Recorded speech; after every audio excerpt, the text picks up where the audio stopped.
Hi. അസ്സലാമു അലൈക്കും വറഹ്മത്തുള്ളാഹി വബറകാതുഹു. എന്തൊക്കെയുണ്ട് വിശേഷങ്ങൾ? സുഖല്ലേ എല്ലാവർക്കും? കുറെയൊക്കെ ആയി ഞാൻ വന്നിട്ട്. ഒന്നുമല്ല, നിങ്ങൾക്കറിയാലോ നമ്മൾ ഷോപ്പും കൂടെ മെയിൻറ്റെയിൻ ചെയ്ത് പോകുന്ന കാരണം ആണ്. പിന്നെ ഒന്ന്. രണ്ടാമത്തേന്ന് പറയുമ്പോ എന്റെ വോയിസിന് ചെറിയൊരു വിഷയം ഉണ്ടായി. വിഷയം എന്ന് പറയുമ്പോ വോയിസ് കൂടുതലായിട്ട് സംസാരിക്കാൻ പറ്റാത്തൊരു അവസ്ഥ. അത് കുറേ ആയി, കുറച്ചായിട്ടോ. ഒരു 4, 5 മാസത്തോളായി. ഇങ്ങനെ ഞങ്ങള് വീട്ടില് എല്ലാരും ഒന്നിച്ചാല് മൈക്കുണ്ട്. അപ്പൊ എല്ലാരും ഇങ്ങനെ പാട്ട് പാടുമായിരുന്നു. അപ്പോഴാണ് എനിക്ക് ആ ശ്രദ്ധയിൽപ്പെട്ടത്. നമ്മളെ വോയിസ് നമ്മളൊരു ലൈൻ തന്നെ ഇങ്ങനെ പാടി വരുമ്പോൾ ശ്വാസം കിട്ടാതെ പിന്നെ നിർത്തേണ്ട ഒരവസ്ഥ വരിക. ചെറിയൊരു ലൈന് പാടുമ്പോൾ തന്നെ. അപ്പൊ ലോങ് ആയിട്ട് എനിക്ക് സംസാരിക്കാൻ പറ്റാത്തൊരവസ്ഥ. പിന്നെ കൂടുതലായിട്ട് സ്ട്രെയിൻ ചെയ്തിട്ട് ആരെങ്കിലും നമ്മളോട് പറയുമ്പോൾ നമ്മൾ അവരെ പറഞ്ഞ് മനസ്സിലാക്കാനോ അല്ലെങ്കിൽ അവർക്ക് പറഞ്ഞു കൊടുക്കാനോ പറ്റുന്ന സമയത്ത് ഇതുപോലെ തൊണ്ട അങ്ങോട്ട് ഡ്രൈ ആവും, ചുമ വരും, പിന്നെ കണ്ണുനൊക്കെ വെള്ളം ചാടും, ഒരു ചായ അസ്വസ്ഥത ഇതൊക്കെ തുടങ്ങിയിട്ടൊക്കെ കുറെ കാലമായി. സത്യത്തില് അതിന്റെ മുമ്പ് എനിക്ക് ഈ മൂക്കിന് പിന്നെ ചെറുതായിട്ടൊരു അസ്വസ്ഥത അതേപോലെ ഉണ്ടായിരുന്നു. ശ്വാസം കിട്ടായ്മ അങ്ങനെയൊക്കെ ആയിട്ട് ഉറക്കത്തിലൊക്കെ പെട്ടെന്ന് ഞെട്ടി എണീക്കുക, ഉറക്കം കിട്ടാത്ത ഒരവസ്ഥ. അതിന് പിന്നെ ട്രീറ്റ്മെന്റ് ഒക്കെ ചെയ്ത് അങ്ങനെ കുറച്ച് ആശ്വാസമായതാണ്. അതാണ് നിങ്ങൾ എന്നോട് ചോദിച്ചത് എന്താ നക്കാബ് കെട്ടിയത് പെട്ടെന്ന് അയച്ചത്, പിന്നെ കെട്ടും തോന്നുമ്പോൾ കെട്ടും എന്നൊക്കെ. വിശദീകരിക്കാനും വേണ്ടിയിട്ട് ഞാൻ നിന്നിട്ടില്ല. അങ്ങനെ ചാരിറ്റി ആയിട്ടോ അല്ല മറ്റുള്ളവർക്കൊരു സിമ്പതി തോന്നേണ്ട രീതിയിൽ എനിക്ക് ഭയങ്കര ഇഷ്ടമല്ല, കാര്യമല്ല.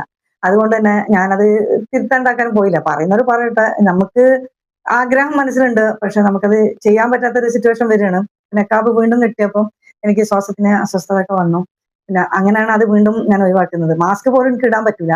മാസ്ക് ഇടാൻ ആഗ്രഹമുണ്ട്. പിന്നെ അങ്ങനെ ഒരു ഇതാണ് കേട്ടോ. അപ്പൊ അതുപോലെ തന്നെയാണ് ഇപ്പം ഈ വോയിസിന്റെ അവസ്ഥയും. ഇപ്പൊ മൊത്തത്തിൽ ഈ ഭാഗം തൊട്ട് ഈ ഭാഗം വരെ എനിക്കൊരു ഇതാണ്. അപ്പോ എന്ത് പറയണേ, ഞാനിപ്പോ പറയാൻ വന്നത് എന്റെ പ്രശ്നങ്ങൾ പറയാൻ വേണ്ടി വന്നതല്ല.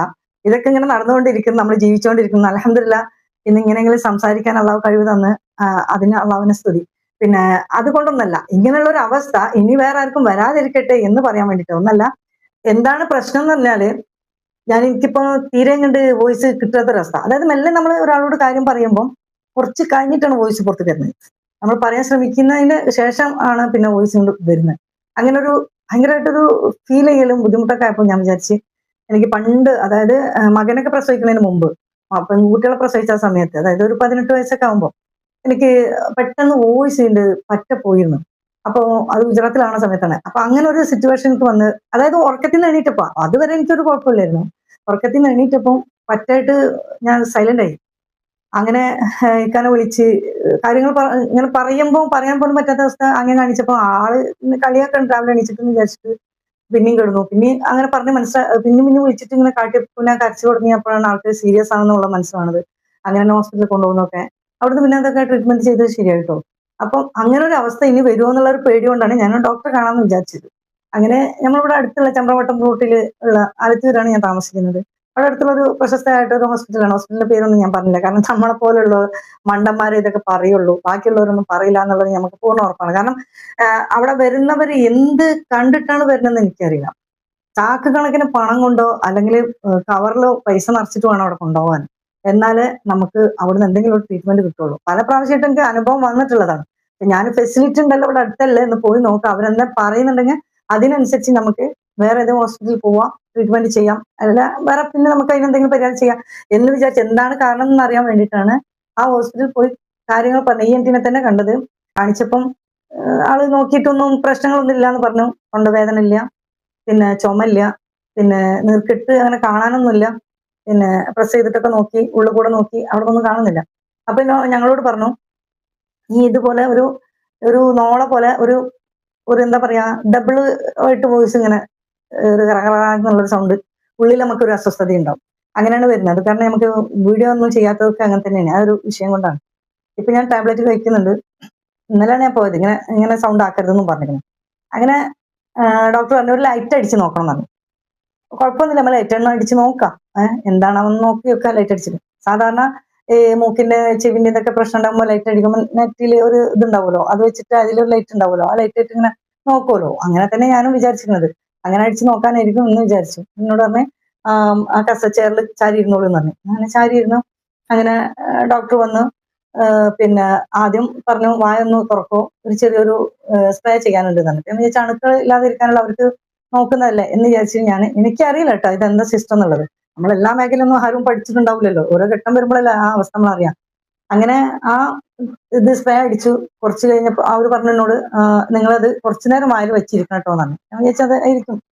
അങ്ങനെ വായിൽ വെച്ചിരുന്ന് കുറച്ച് കഴിഞ്ഞിട്ട് നിങ്ങൾ ഇറക്കിക്കോളൂ എന്ന് പറഞ്ഞു. അപ്പോഴേക്കും നാവൊക്കെ ഒന്ന് തരിക്കൽ കൊടുത്തി. ചിലപ്പോൾ ഇത് അറിയുന്നവർക്ക് നിസ്സാരമായിരിക്കാം. പിന്നെ അതുപോലെ തന്നെ അനുഭവങ്ങൾ ഉണ്ടായിരിക്കാം എല്ലാവർക്കും. പക്ഷെ എന്റെ അനുഭവം ആദ്യമായിട്ടാണ്. എനിക്ക് ഇതൊന്നല്ല അനുഭവം. ഇതിലും വലിയ ഘട്ടങ്ങളൊക്കെ നമ്മൾ തിയേറ്ററിൽ പല പ്രാവശ്യം കയറി ഇറങ്ങിയതാണ്. ഓപ്പറേഷൻ തിയേറ്ററിൽ, സിനിമ തിയേറ്ററിലല്ല, പല പ്രാവശ്യം കയറി ഇറങ്ങിയിട്ടുള്ള, പല ഘട്ടത്തിലും ആളും ഇല്ലാത്ത സമയത്തും അന്യ നാട്ടിലൊക്കെ ഒരാളും ഇല്ലാതെ ഞാൻ എന്നെ കയറ്റിയിട്ടുണ്ട്. അവിടെ നിന്നൊക്കെ ഇറങ്ങിയിട്ട് അത് ഇതിന് ചെറുപ്പത്തിൽ. പക്ഷെ അതൊന്നും ഒരു വിഷയം എനിക്ക് ആയിട്ടില്ല. അതിലൊക്കെ ഞാൻ ഉൾക്കൊണ്ട് വന്നിട്ടുണ്ട്. ഇതും നമുക്ക് അങ്ങനെ തന്നെ ഉള്ളൂ. പക്ഷെ വേറെ എന്താ സംഭവിച്ചാൽ ഈ ഡോക്ടർ നിസ്സാരമായിട്ടുള്ള ഒരു രീതി, അതായത് നമ്മൾ ഒരു കസ്റ്റമർ അല്ല, ഒരു പേഷ്യന്റിനോട്, കസ്റ്റമറാണ് അവർക്ക്, ഒരു പേഷ്യന്റിനോട് ആ ബിഹേവ് ചെയ്തിട്ടുള്ള, അതായത് അവരോട് എങ്ങനെ പറയണം. നമ്മളൊരു ഡോക്ടറെ അടുത്ത് പോകുന്ന എന്തിനാണ്? നമ്മളെ രോഗം എന്താണെന്ന് അറിയാനും അതിനുള്ള ഒരു പ്രതിവിധി എന്താണെന്നും അവർക്കേ അറിയുള്ളൂ എന്ന് വെച്ചിട്ടാണ്. അല്ല, നമുക്കറിയുമെങ്കിൽ നമ്മൾ ചെയ്യും. അപ്പൊ അങ്ങോട്ട് പോകുമ്പോൾ നമുക്കൊരു ആശ്വാസമാണ് അവരെ കാണുമ്പോൾ. അവര് നമ്മൾ ആശ്വസിപ്പിക്കുകയും ചെയ്യും. അങ്ങനെയുള്ള ഒരു അവസ്ഥയിൽ തന്നെ പകുതി ആശ്വാസം നമുക്ക് വന്നു. അങ്ങനെയുള്ള ഒരു രീതിയിലാണ്, ആ ഒരു ഉദ്ദേശത്തിലാണ് എല്ലാ രോഗികളും പോകുന്നത്. അപ്പം ഡോക്ടർ പറഞ്ഞത് ഇങ്ങനെയൊക്കെ ചെയ്തിട്ട് നാവ് തടിക്കണ്ടോന്ന് വെച്ച്. തടിക്കുന്നുണ്ട് തന്നെ. ഞാൻ പറഞ്ഞേ, നല്ല തടിച്ചു വരുന്ന മാതിരി തോന്നുന്നു, ഫീൽ ചെയ്യുന്നുണ്ട് തന്നെ. കുഴപ്പമില്ല, ഓക്കെ ആയിക്കണേ, അതിന് ബാക്കിയുള്ള ചെയ്യാം പ്രൊസീജിയർ. അപ്പൊ നാവൊന്ന് നീട്ടിക്കോളൂ തന്നെ. ഞാൻ നാവൊന്ന് നീട്ടിക്കൊടുത്തു. ആളെ നാവ് പിടിച്ച് നല്ല വലിച്ച്, പിന്നെ ഈ ഈ സംഭവം ഉള്ളിലേക്ക് ഇങ്ങനെ കയറ്റിയിലായിട്ടും ഉള്ളിലേക്ക് ഇങ്ങനെ കയറ്റി സ്റ്റെപ്പ് ബൈ സ്റ്റെപ്പായിട്ട് എന്നോട് സൗണ്ട് ഉണ്ടാക്കാനും പറഞ്ഞിട്ടുണ്ട്. ഈ എന്നുള്ള സൗണ്ട് ഉണ്ടാക്കാനും പറയുന്നുണ്ട്. ആ ഉണ്ടാക്കുന്നതിനനുസരിച്ച് ഉണ്ടാക്കിയിട്ട് ഇങ്ങനെ ലൈറ്റ് കയറ്റിക്കൊണ്ടിരിക്കുന്നുണ്ട്. ഇവിടെ ഒരു കമ്പ്യൂട്ടറിൽ അതിന്റെ ഫോട്ടോസ് പിന്നെ ക്ലിക്ക് ചെയ്യുന്നുണ്ട്. ഇത് എടുത്തു കഴിഞ്ഞു. ഓക്കെ, ഞാൻ വിചാരിച്ച ചെക്കിങ് ഇതിൽ പെട്ടതായിരിക്കും. ഞങ്ങളോട് പുറത്തിരിക്കാൻ പറഞ്ഞു. ഒരു 5 മിനിറ്റിനുള്ളിൽ പിന്നെ അവിടുന്ന് നഴ്സ് വന്നിട്ട് പറഞ്ഞു, ഈ ബില്ല് നടക്കണം കേട്ടോ. 1000 രൂപ, 250 രൂപ ഫീ, 1000 രൂപ അതിന് ആയിരിക്കും. പക്ഷെ നമ്മളോടൊരു വാക്ക് പറയണ്ടേ? ഒരു പേഷ്യന്റ് വന്നു കഴിഞ്ഞാൽ ആ ആളുകൾക്ക് പൈസ ഉണ്ടോ ഇല്ലേ എന്നുള്ളത് അറിയില്ല. നമ്മളത് അന്വേഷിക്കാൻ നോക്കാൻ വേണ്ടി പോയതാണ്. ആ നോക്കാൻ പോയ വ്യക്തിനോട് അവർ പറയണ്ടേ, ഇതിപ്പോ ഞാൻ കാണുന്നില്ല, ഒന്നും നിങ്ങൾക്ക് കാണുന്നില്ല, നമുക്ക് ഇങ്ങനെ ടെസ്റ്റ് ചെയ്യേണ്ടി വരും. അങ്ങനെ ചെയ്യുകയാണെങ്കിൽ നിങ്ങൾക്ക് സമ്മതമാണോ? അപ്പൊ അങ്ങനെയാണെങ്കിൽ ഇങ്ങനെ ചെയ്യാം. അതല്ലെങ്കിൽ തൽക്കാലം നിങ്ങൾ ഈ നീർക്കെട്ടിന്റെ എന്തെങ്കിലും ഗുളിക കൊണ്ടുപോകും, എന്നിട്ട് അത് കഴിച്ചിട്ട് കുറച്ച് ദിവസം കഴിഞ്ഞിട്ട് വരൂ എന്നൊക്കെ ഒരു ഇതുണ്ടല്ലോ. ആദ്യത്തെ ഒരു പ്രാഥമിക എന്താ പറയാ ട്രീറ്റ്മെന്റ് ഉണ്ടല്ലോ, അതുപോലും തന്നിട്ടില്ല, അതും പറഞ്ഞിട്ടില്ല. അങ്ങനെ ആള് നേരെ ഇതും കണ്ട് തന്നപ്പോ എനിക്ക് ശരിക്കും നല്ല ദേഷ്യം വന്നിട്ടോ. ഞാന് സൈലന്റ് ആയി നിന്ന്. കാരണം ഇത് അടയ്ക്കാം എന്നിട്ട് പറയാന്ന് വിചാരിച്ചു. അങ്ങനെ ഞങ്ങളത് അടച്ചു. ഒപ്പിച്ച് അടച്ചതാണ്. കാരണം ഞങ്ങൾ പ്രതീക്ഷിച്ചില്ല അത്രയും വരുമെന്നൊന്നും. കയ്യിലുണ്ടെങ്കിൽ അതും ഇല്ല. അങ്ങനത്തെ ഒരു സിറ്റുവേഷൻ. അവിടുന്ന് ഇവിടുന്നൊക്കെ ആയിട്ട് ഒപ്പിച്ച് അതാണ് കൊടുത്തു. 1000 റുപ്യ എന്തൊക്കെ വരുമെന്നും നമുക്ക് അറിയില്ല. ഞങ്ങൾ തൊട്ടടുത്താണ്, അപ്പം പോയിന്നുള്ളൂ എന്റെ കഷ്ടകാലത്തിന്. അങ്ങനെ അത് അടച്ചു. ഡോക്ടറെ അടുത്ത് വീണ്ടും ഡോക്ടർ വിളിപ്പിച്ചു. അപ്പോൾ അതിന്റെ പിന്നെ റിസൾട്ട് ആള് പറയുന്നത് എന്താണെന്ന് വെച്ചാല്, ഇതാണ് സംഭവം എടുത്തത് കേട്ടോ, നിങ്ങൾക്ക് മനസ്സിലാവോ എന്നുള്ളത് എനിക്കറിയില്ല, എന്നാലും ഏകദേശം ഞാൻ കാണിച്ചു തരാണ്. ഇതിന്റെ തൊണ്ടന്റെ ഉൾഭാഗമാണ്. ഇതില് ചെറിയ വിഷയം എന്താണെന്ന് വെച്ചാല്, എനിക്ക് ഈ സംഭവം, ഈ എന്താണ് വോയിസ് വരുന്ന വോക്കൽ ട്യൂബ, അങ്ങനെ എന്തോ ഒരു സംഭവം, അതെനിക്ക് അടഞ്ഞു വരുന്നില്ല. ഓപ്പൺ ആയിട്ടാണ് എനി ടൈം നിൽക്കുന്നത്. നല്ല ഓപ്പൺ ആവും നമ്മൾ സംസാരിക്കുമ്പോഴും ശ്വാസം വിടുമ്പോഴൊക്കെ. പക്ഷെ അതിന്റെ ശേഷം നമ്മൾ വേറെ എന്തെങ്കിലും സൈലന്റ് ആകുമ്പോഴോ ഇതാക്കുമ്പോഴോ അല്ലെങ്കിൽ ഭക്ഷണം കഴിക്കുമ്പോഴോ അതവിടെ ക്ലോസ് ആവുന്നില്ല, ഇങ്ങനെ നിൽക്കുന്നു എന്നാ പറഞ്ഞത്. അപ്പം എനിക്ക് ഭക്ഷണം കഴിക്കുമ്പോൾ എപ്പോഴും തരിപ്പി കയറും. തരിപ്പി കയറുക എന്ന് പറഞ്ഞാൽ മീൻസ് തരിപ്പി കയറിയിട്ട് നല്ല ചുമയും ഇതുണ്ടാവും, കണ്ണിനൊക്കെ വെള്ളം നിറഞ്ഞു വരും. എപ്പോഴും ഉള്ളതാണ് ഭക്ഷണം കഴിക്കുമ്പോൾ. അപ്പൊ എല്ലാവരും പറയും അത് BP പ്രശ്നമാണെന്ന്. അങ്ങനെയാണ് ഞങ്ങൾ വിചാരിച്ചിരുന്നത്. പക്ഷെ BP എനിക്ക് അങ്ങനെയൊന്നുമില്ല. എപ്പോഴെങ്കിലൊക്കെ BP ലേശം കൂടും. അത് ടാബ്ലറ്റ് ഒന്നും കഴിക്കില്ല, കൺട്രോൾ ആക്കിയിട്ട് നമ്മളുകൊണ്ട് പോരും. അങ്ങനെ തന്നെയാണ്. ഇന്ന് വരെ BPക്കും ഷുഗറിനും അൽഹംദുലില്ലാഹ് ഇതുവരെ മരുന്ന് കഴിച്ചിട്ടില്ല. ഷുഗറും ചില സമയത്ത് എനിക്ക് കൂടാറുണ്ട്, ചിലപ്പോൾ നോർമൽ ആവുന്നുണ്ട്. അതിന്റെ ഭക്ഷണത്തിന്റെ കൺട്രോളും ഉറക്കിന്റെ നമ്മളെ ജീവിതശൈലിയുടെ ഒരു പ്രശ്നം കാരണം വരുന്നതാണ്. കാരണം നമ്മൾ ഒരു ഏജ് ആയി കഴിഞ്ഞാൽ നമുക്ക് അതിന് നമ്മളെ ജീവിതശൈലി തന്നെ ഒരു മാറ്റം വരുത്തണം. നല്ല രീതിയിൽ നമ്മൾ ചെറുപ്പത്തിൽ കളിച്ച മാതിരിയൊന്നും നമുക്ക് കളിക്കാൻ പറ്റൂല. അപ്പൊ ഞാൻ എന്താണെന്ന് വെച്ചാല്, ഞാൻ അതൊന്നും നോക്കൂല. നമ്മളെ മക്കള്, നമ്മളെ ഭർത്താവ്, അവർക്ക് വേണ്ടിയിട്ട് ജീവിക്കുന്നവരാണ് പകുതി മുക്കാലും വീട്ടമ്മമാര്. അപ്പൊ ആ രീതിക്ക് വരുമ്പോൾ നമുക്ക് പല പ്രയാസങ്ങളും പ്രശ്നങ്ങളും നമ്മൾ നമ്മളതായിട്ട് സഹിച്ചിരിക്കും. അതിന്റെ എഫക്റ്റ് ആയിട്ട് നമുക്ക് പലതും വരും. ഇങ്ങനെയുള്ള സംഭവങ്ങളൊക്കെ ഗിഫ്റ്റ് ആയിട്ട് കിട്ടുന്നതാണ്. അപ്പം ആ രീതിയിലല്ലെങ്കിൽ ഞാൻ കണ്ടിന്യൂ ഒന്നിനും മരുന്ന് കഴിക്കുന്നില്ല. അങ്ങനെ ഇത് മാഡം പറഞ്ഞ് കുറച്ച് പേടിക്കാനൊന്നുമില്ല, അങ്ങനെ ചെറിയൊരു ഇതാണ് പ്രശ്നമുണ്ട്, അത് കണ്ടിന്യൂ അങ്ങനെ പോയിക്കൊണ്ടിരിക്കുന്ന പ്രശ്നമാണ്. കുറെ എക്സസൈസ്, ശ്വാസത്തിനുള്ള എക്സസൈസും പിന്നെ വോയിസിനുള്ള എക്സസൈസ്, പിന്നെ ചായ സ്വല്പം കഴിക്കുക, കാപ്പി കഴിക്കരുത്, അങ്ങനെ കുറെ ഭക്ഷണ രീതികൾ പലതും, പിന്നെ പല ഇതും വെള്ളം കുടിക്കണം, അങ്ങനെയൊക്കെയുള്ള കുറെ കാര്യങ്ങളൊക്കെ പറഞ്ഞ് ഒരു ടാബ്ലറ്റ് എഴുതി. ഞാൻ പറഞ്ഞു വന്നത് ഇതാണ്, എന്റെ രോഗത്തിനെ പറ്റിയല്ല ഞാൻ പറയുന്നത്. ഈ ഹോസ്പിറ്റലിന്റെ ഒരു പ്രൊസീജിയർ ഉണ്ടല്ലോ, അവർക്ക് അവരുടേതായിട്ടുള്ള ഒരു രീതി ഉണ്ട്. അപ്പൊ ആ ഒരു സംഭവം ഒരു പേഷ്യന്റിനോട് അവർക്കത് പറയേണ്ട ഒരു കടമയുണ്ട്. അപ്പൊ ഞങ്ങളിത് പറഞ്ഞു. അപ്പം ഞങ്ങളോട് ഈ കാര്യങ്ങളെല്ലാം റിസൾട്ട് എല്ലാം പറഞ്ഞു കഴിഞ്ഞതിന് ശേഷം ഞാൻ പറഞ്ഞു, ഡോക്ടർ ഒരിക്കൽ പോലും ഡോക്ടർ ഞങ്ങളോട് പെർമിഷൻ വാങ്ങിയില്ല, ഇന്നതാണ് ചെയ്യുന്നത്, ഞങ്ങൾക്ക് ഇങ്ങനത്തെ ട്രീറ്റ്മെന്റ് ആണ്, അല്ലെ ഇങ്ങനെയുള്ള ടെസ്റ്റ് ആണ് എന്റെ ചെയ്യാൻ പോകുന്നത്, ഇതിന് ഇത്ര രൂപ വരും നിങ്ങൾ ഒരിക്കൽ പോലും പറഞ്ഞില്ല. ഒരു ലൈറ്റ് അടിച്ച് നോക്കട്ടെ എന്ന് പറഞ്ഞു. എടുത്തതിന്റെ ശേഷം എന്നോട് പറഞ്ഞു, നാവിലൊരു ചെറിയ സ്പ്രേ ചെയ്യുന്നുണ്ട് കേട്ടോ, കയ്പ് ഉണ്ടാവും എന്നാ പറഞ്ഞു. ഇത് ഈ ടെസ്റ്റിനുള്ള ഒരു തരിപ്പിക്കലാണെന്നോ അങ്ങനെ ഒരു സംഭവം, ചെറിയ കുട്ടികളെ കൊണ്ടുപോയിട്ട് കുട്ടികളെ എന്തെങ്കിലും ചെയ്യുമ്പം ഡോക്ടർമാർ പറഞ്ഞു കൊടുക്കുന്ന അതേ ഒരു ഫീലോടുകൂടെയാണ്, അതേ ലാഘവത്തോടാണ് നമ്മളോട് ഇത്രയും സീരിയസ് ആയിട്ടുള്ള കാര്യങ്ങൾ പറഞ്ഞത്. നമ്മൾ ചെറിയ കുട്ടികളാണെന്നുള്ള ഒരു രീതിയിൽ നമ്മളൊരു പറ്റിക്കൽ പോലെ ഒരു ശരിക്കൊരു ചതിയാണത്. ആ പൈസ ഒരാളെ കിട്ടിയ ഇത്ര രൂപ പിഴിയണം എന്നുള്ളത് അവിടെ നിയമമാണ് ആ ഹോസ്പിറ്റലിൽ. ആ ഹോസ്പിറ്റലിനല്ല, എനിക്ക് ഈ തിരൂര്, മലപ്പുറം ഡിസ്ട്രിക്റ്റില് തിരൂരുള്ള ഹോസ്പിറ്റൽ ഒന്നും എനിക്ക് വിശ്വാസമില്ല. തിരൂര് മാത്രമെന്നല്ല, തിരൂരിനാണ്ട് അപ്പുറത്തേക്കൊക്കെ. പക്ഷെ ഞാൻ പെരിന്തൽമണ്ണ ഹോസ്പിറ്റലിൽ എനിക്ക് നല്ല അനുഭവമാണ്. ഞാൻ ഒന്നും ഉണ്ടായിട്ട് പറയുന്നില്ല. EMS ഹോസ്പിറ്റൽ, ഞാൻ അതിന്റെ പേര് തന്നെ പറയാം. അടിപൊളി കുട്ടികളാണ് അവിടെ ഉള്ളത് ഡോക്ടർമാര്. എന്തുകൊണ്ടും, കാരണം ഇത്രയും വർഷമായി, 17-18 വർഷത്തോളമായി ഞാൻ ആ ഹോസ്പിറ്റലിനെ വിശ്വസിക്കുന്നു. എന്നെ ചതിച്ചിട്ടില്ല അവിടുത്തെ ഡോക്ടർമാർ. കാരണം എന്താ വെച്ചാൽ എന്റെ ഹസ്ബൻഡിന്റെ അതിന്റെ മുന്നേ എന്റെ ഒരു ട്രീറ്റ്മെന്റ് ഉണ്ടായിരുന്നു. അതൊക്കെ ഞാൻ ഇവിടുന്ന് മരുന്ന് കുടിച്ചിട്ട് തളർന്നിരുന്നു. കാരണം എനിക്ക് ഒരു എന്താ പറയാ, യൂറിക് ആസിഡിന്റെ പ്രശ്നം തന്നെയാണ്.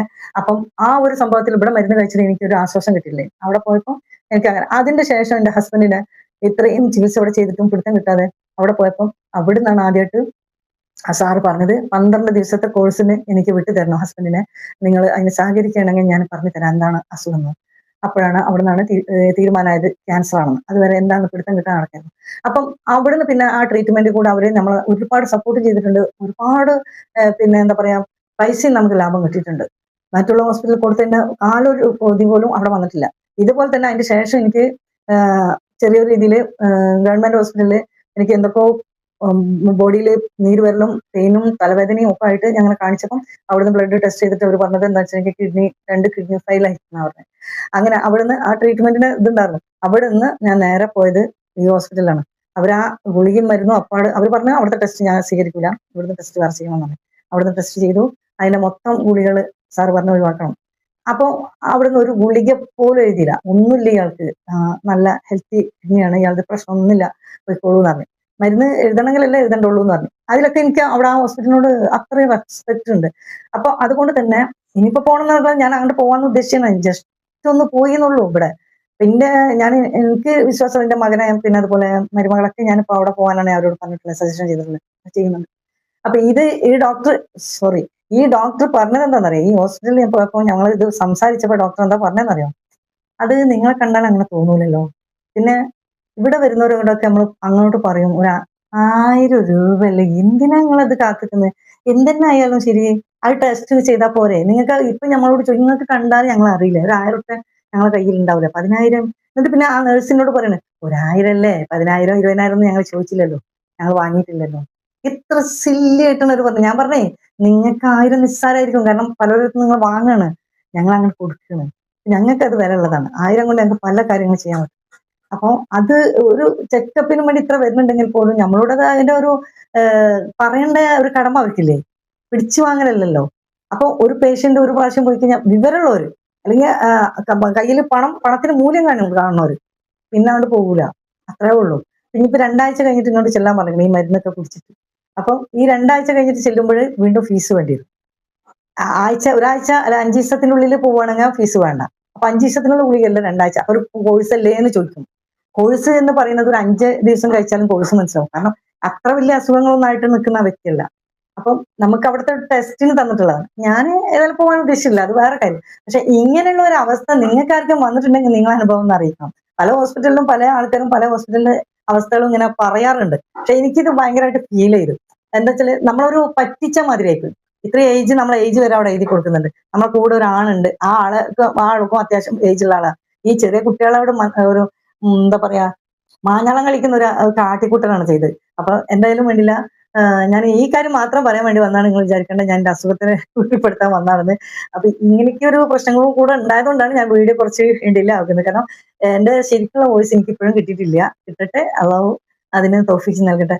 പിന്നെ നിങ്ങളെല്ലാവരും പ്രാർത്ഥനയും കൂടെ ഉണ്ടാവുമെന്ന് വിചാരിക്കുന്നു. അപ്പോ അങ്ങനെ ഒരു അവസ്ഥ വരുന്ന സമയത്ത് എനിക്ക് എന്താ പറയാ, വീഡിയോ ചെയ്യാനും ഒരു കുറച്ച് ഉഷാറുണ്ടാവും. ഇപ്പൊ മൈക്ക് ഉണ്ടായതുകൊണ്ട് എനിക്ക് അധികം ഒച്ചിടണ്ട. പക്ഷെ ആ ഒരു വോയിസ് അല്ല എനിക്ക് ഇപ്പോഴുള്ളത്. എന്തെങ്കിലും ഇൻഷാ അള്ളാ